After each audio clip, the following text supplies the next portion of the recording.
Ready to go? We are ready to go. Well, Rinky and Jason, congratulations. An absolutely amazing match. Just firstly, talk us through it. And I mean, at the beginning of the tournament, did you let yourselves think that this could be a real possibility? No, I mean, no, not in the slightest. I think we were just happy to be in the draw, to be honest. And then, you know, we looked at our draw and we're like, geez, if we could win one match or so, that'd be a pretty good effort.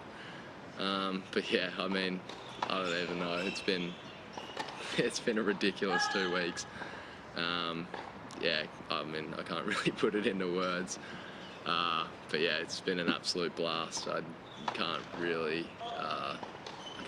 just, yeah, I can't believe that just happened. Jason? Yeah, no, same as Rinky. I think right now it actually hasn't sunk in what we've done, what we've accomplished.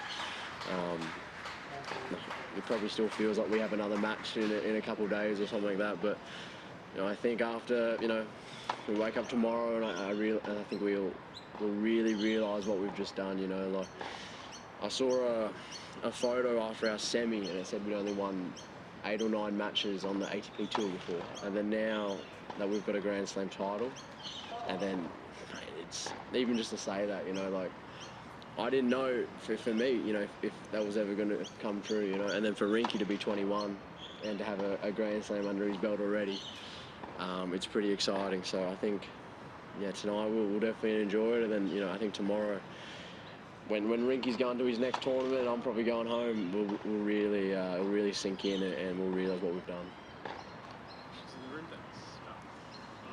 Congratulations. What an unbelievable win and fortnight. But the match point, it was crazy. Talk us through your feelings immediately when that ball went out. Because Rinky, I think you were on your backside at one point. So talk us through just the immediate emotions. I mean, I had no clue what was going on. Coobs has like swatted 2 balls back, and then I've just absolutely stacked it.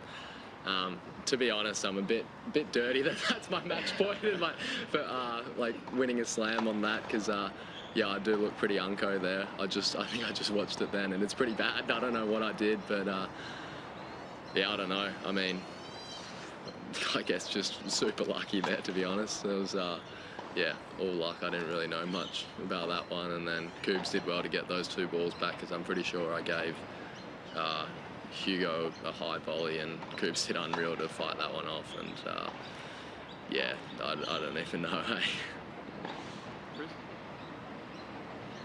Been through some tough times with the 6 operations on your knee. At the lowest time of your fortunes, did you ever dream or imagine or visualize a night like tonight as a sort of way of motivating you to come through? Yeah, I think even lowest, highest, whichever day, I never thought in doubles this was going to happen, you know. I always dreamt of the singles one, and that's sort of what, you know, motivated. It's coming for Coobs. Yeah, that's what motivated me through those, you know, tough times. That, you know, I want to win these trophies, but I also really enjoy playing, you know. But yeah, look, I was never really thinking about the doubles trophy. I can't get into a lot of the tournaments because I don't have a high enough ranking, you know. So it's pretty crazy now what me and Rinky can do for the rest of the year. And I think we can play almost, if not all, the tournaments together. And hopefully build off this, but man, this is, you know, highlight of the career for me, honestly. Like, and still, it hasn't 100% sunk in yet. Like, it just feels, I don't know, almost surreal a little bit. But yeah, highlight of the career by far. Congratulations. You clearly love the support you got here all week. Like, how much did that energy help you to just keep overcoming these quality doubles opponents? Oh, massive. I mean, I honestly think we probably would have lost first or second round had we not, like, you know, had the support we did. We got through, I think, very close matches, the first 3 matches. You know, we're getting chopped in the second one, and the third one, I think we were down a set in 4-2, maybe down match point also. And, you know, just having that kind of so many people behind you is it's hard not to get up for it, and it's hard not to kind of back yourself in the moment and really enjoy it, because, you know, this is what you play for. Being able to play a home slam, there's nothing better. And yeah, it's been just crazy, and it's so much fun, and I'm hoping that, you know, this is just the first of many Aussie Opens in front of support like that.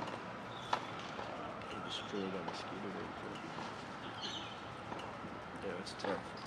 It's tough. You mentioned about, you know, going and playing some of the other major events this year, including all the 4 Grand Slams, but what does a win in terms of the prize money do to bankroll your seasons? Because obviously it's not easy and it's very expensive. So talk us through how much winning a Grand Slam actually helps in that sense. For me, it makes a massive difference. Like, obviously, you know, winning Grand Slams, singles especially, but doubles also is you know, I would almost say to an extent a career-changing thing, you know. I feel after this I can really almost choose who I want to come and when I want them to come, which is pretty cool. You know, I'm working with a coach, Jared Barton, on the Gold Coast, and I feel, well, at least this year anyways, it's not really a money decision. It'll be when I really want them to come over. So that gives us great flexibility with our schedules, great peace of mind. You know, it's not we're not worrying about making ends meet. If we're, you know, even if we're homesick a little bit, we can bring our family over, or we can bring whoever over. So now it's yeah, it makes it a lot more easy, a lot more comfortable for us.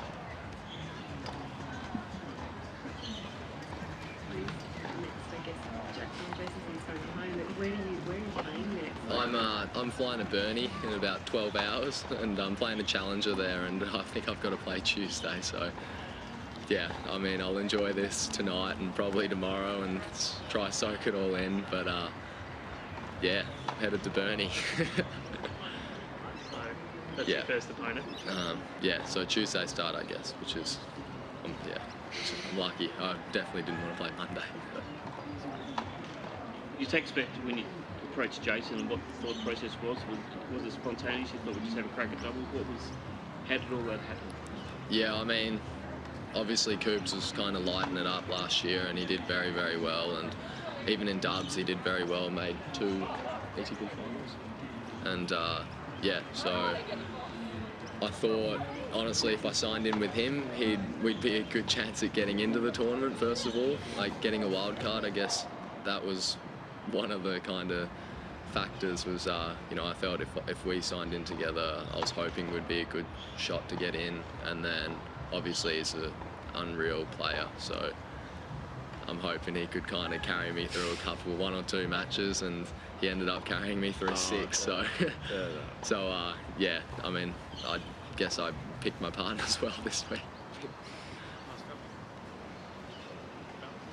Yeah, I just want to ask about playing in college. Obviously you do have to play a lot of doubles there. How much does that help your game in terms of, you know, sort of adapting your skills between the singles court and the doubles court? Because some of the, you know, some of the ways that you hit returns tonight out wide were exemplary. So talk us through that. Yeah, I think it's massive. I think, you know, doubles is such a massive part of college tennis, and you do a lot of the kind of work around the doubles game, and especially in North Carolina, you know, we had great coaches, Coach Paul and Tripp, who made the semi-finals of the US Open doubles. So to have someone like that and be able to learn from them is, I think, like, yeah, you know, second to none. And then obviously I have Sharky now, who is a serve volleyer himself, and is kind of able to maybe implement a little bit of that into my game, or a bit of dubs kind of tactics and whatnot. And yeah, you know, when I was at UNC, I was playing 3 dubs. I was barely getting a run because we had that many good doubles players. So I'm guessing, you know, if any of them tried to come and play on the tour, they'd absolutely light it up, because, you know, I was probably one of the worst doubles players on the team, to be honest. And yeah, so when you're competing with guys like that week in, week out, it's tough not to get better. Divided responsibilities between you. I mean, I know you joke with a bit of false modesty that Jason carried you, Rinky, but I mean, it seemed to me that you, Rinky, were the energetic one, and you were the more sort of grounded one, Jason. Is that just how it evolved, or have you discussed roles as a team? No, there's definitely no roles. I think the great thing about us is when we get out there, you know, most of the time it's Rinky who fires us up. then almost sort of lifts me up a little bit, because honestly I believe the more energy Rinky has, the better he plays. That was sort of the reason I was trying to get the crowd pumped before the match point. You know, I thought, you know, this guy loves the big moment. You know, every time we go out on those big courts, it's more excitement from Rinky. So even if I'm a little bit nervous, Rinky sort of either pumps me up or calms me down, because I know he's out there enjoying it as much as he can. But yeah, no, I think I don't know if we intentionally tried, but we definitely don't talk about roles or leaders or anything like that. We almost just go out there and try and have fun and try and enjoy, because I think that's the way we play our best tennis, is by sort of not thinking too much and just sort of playing off feel and instinct. So. Great. Give it a run. Thanks. Thank you. Thank you.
And now Mike and Bob will present the trophy to our 2023 Australian Open Men's Doubles Champions, Rinky Hijikata and Jason Kubler of Australia.